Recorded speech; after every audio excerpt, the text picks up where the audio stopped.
I felt a kind of a hand below my back, and it just lifted me up on my feet, very gently, just like how you see in the movie, slow motion. Very gently I was taken up, and I was standing on my feet. And I was wondering, I was just looking at the chair, and I was just looking at myself. I was sitting 1 minute and I was standing the next minute. Then I felt someone's hand just clutching my hand. And his hand just clutched my hand, and it was so gentle, very soft, gentle. It just led me. I was sitting up at the balcony. Led me gently down the stairways, 3 flights of stairways, and down the auditorium, right up the aisle to where the preacher was. 13 years later, till today, I am not able to think or wonder how it all happened. How it all happened. When I was down there, I just looked up at the auditorium. I said, wow, how did I ever make it? How did I ever make it? And I think last year when I went home, I was back at the auditorium for a meeting, and I just stood at the auditorium and just looked up again at the very spot. 13 years ago, I made a decision. How I was led by the Spirit, very gently.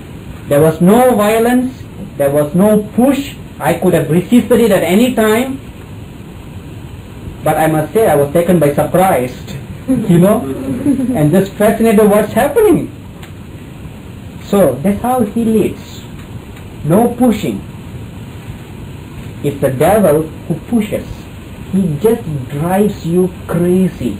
He drives you nuts. That's why so many people end up in the asylum homes. He builds up tensions in you, and he builds up nervousness, and you get nervous breakdown. He builds all this up in you, drives you crazy until you just want to do something. Now, he plays with your mind. We studied about that in our last lesson. Be not carnally minded in the arena of emotions. As long as you are there, always remember, you are a defeated person. You are never going to throw all the punches. As long as you are in the arena of emotions, so caught up with all the emotions and the feelings, remember, you are always going to get all the punches. You will never have the strength to throw even one small punch. So you have to get out of the emotions, collect yourself, pull yourself up, and then when you stand in the spirit realm, in the faith realm, and you stand in the love realm, see, you get things worked faster when you move in love by faith than if you were to deal things in the flesh. Flesh always punches back, but spirit kills. It gets the work done faster. When Paul as Saul tried to deal in the flesh with the disciples, don't you think they may have thought about what to do with this guy called Saul? They may have discussed about him. We have a problem in our hand, folks. They may have, Peter or James may have stood up and said, now this guy is threatening our very existence. They may have prayed and interceded for him. Now what happened? In just 1 minute, one brief encounter with the supernatural light killed the Saul and transformed him as Paul. Just a couple of days ago, I read an article in one of the magazines that Shirley MacLaine, you know who she is. This lady was scheduled to address a very large gathering of New Agers in New York City.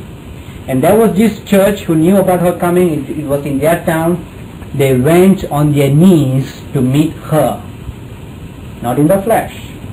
They went on their knees and they began to just pray and intercede. No letter writing, no demonstrations, no blocking of the entrances, nothing of all that sort. They just met her face to face on their knees, the whole church praying unitedly together. Till the day the meeting was going on, the church, the pastor and the whole church just were on their knees praying and coming against it. And you know what happened? 5 minutes before the meeting, she just cancelled the meeting for no reasons. For no reasons. Just 5 minutes before the meeting, she just called up the manager and said, cancel the meeting. Even she didn't know why she was doing that. You see, folks, when you move in the Spirit, you get the job done so much faster than if you deal in the flesh. You don't have to stand in the abortion clinics and stop there. You don't have to do that. You end up the loser because you're dealing in the flesh and you end up going to the courts. One dear sister wrote to me from Vermont. She said they are in this Operation Rescue ministry and all their church people, or most of them, are all ending up in the courts and in the jails. And thousands of dollars have been wasted. Why be so foolish? When you deal with the flesh is going to hit you back. When you fight the battle in the Spirit, you know what? We have to understand one thing. We wrestle not with flesh and blood. The sooner we learn, the greater our victory will be. This have to sink inside us. We fight not, we wrestle not against flesh and blood. Always there's a spirit influence behind it that causes a physical manifestation. When you learn how to deal with that strong man, if you bind the strong man, the puppet is not going to work. You get it? You have to bind the strong man, but instead, you know what? We bind the person. It doesn't work. The strong man is still there. You bind this person, the strong man unties her. He unties the person and says, come on, let's do it one more time. He may even give a further new anointing. You see the picture? When you bind the strong man, she's not going to receive any anointing from anybody. You have to bind that. And the only way to deal with that is to go in the Spirit. You have to fight the battle in the Spirit and bind the strong man. And once the strong man is binded, your house is safe. Your nation is safe. Your family is safe. You don't have to worry about anything. So we have to walk in the Spirit to learn all this. Now, when Israel was in the wilderness, led by the chairmanship of Moses, they were a nation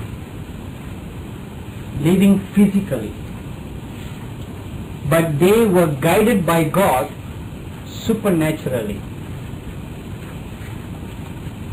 Can you flow? Can you see the picture?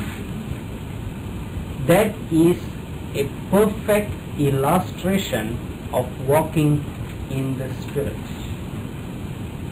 They were a nation living in the flesh, ordinary human beings like you and me, but they were guided and led supernaturally by God Himself. Now, walking in the Spirit means translating the spirit realm into the natural realm. How do you do that? Very simple. Nothing is complicated. It's the devil who makes you think that things are complicated. It's so simple. Where the Spirit of God is, there is liberty. Man is a spirit. He has a soul. He lives in a body. You all know that, don't you? Good. Now, God made man a very beautiful, magnificent and wonderful creation that is a two in one. he is able to touch God in the spirit realm, and he is able to touch man in the natural realm. Can you see the two blending in one? God, the things of God, and the angels, they all